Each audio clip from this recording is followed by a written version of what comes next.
So, how do we actually play Batman Arkham Knight on our PC with a controller? Well, the first thing you need to make sure is that you connect your controller correctly to your PC. So you need to check, is it a Bluetooth controller?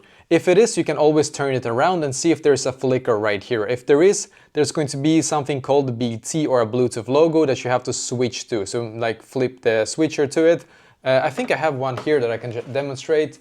So it's gonna look like this basically. It's gonna see like a Bluetooth symbol right here that you need to switch to be able to connect it via Bluetooth. And if you have a wired one, I'm going to use a wired one here for this tutorial, then you just need to connect it via USB most likely to your PC like that. And then I'm just gonna click on this button here to turn it on.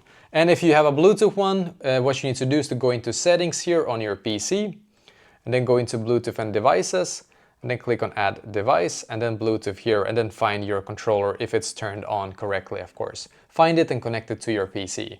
Then what I'm going to do, I'm going to go into Steam here, and let's play and say that this game right here is the Batman game, right? So we need to click on it, and then it's gonna say controller not supported most likely. So you're just gonna click on view controller settings, and then in here where it says Steam input, make sure that if it says enable Steam input, to enable it. So click there to be able to enable it. If it says disable Steam input, that's perfect. You don't have to do anything.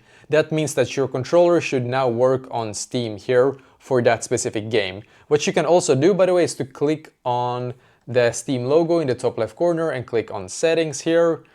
So I'm just gonna do so, click on settings and then click on controller. If your controller is recognized, you're gonna see it here. You can click on show advanced settings. Just enable all of those. You can see enable Steam input for generic controllers, PlayStation controllers. I mean, it depends which type of controller you have, of course, but you can just enable all of them here. And basically that is exactly how to actually play it here with your controller on your PC.